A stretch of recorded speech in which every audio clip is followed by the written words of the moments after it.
Dek. Oh, Dek. Ya, Mak. Sini, Jap. Ya. Dah, Mak. Ya, Mak. Mana ubat ke? Sudah makan. Mak teringin nak minum manis. Tapi Mak ada sakit. Kencing manis ada. Darah tinggi ada. Biasalah dah tua ni. Sekejap Mak. Mak tunggu kan. Ha ni Mak. Mak cuba ni.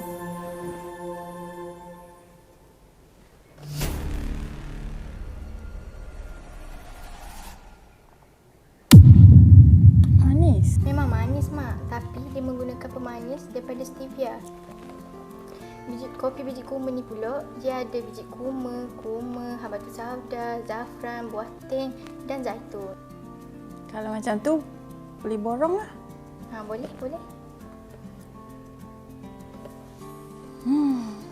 Okey, jadi korang yang mana nak dapatkan kopi biji kurma ni boleh dapatkan di Beg Kuning kita sekarang. Mana tahu ada promo.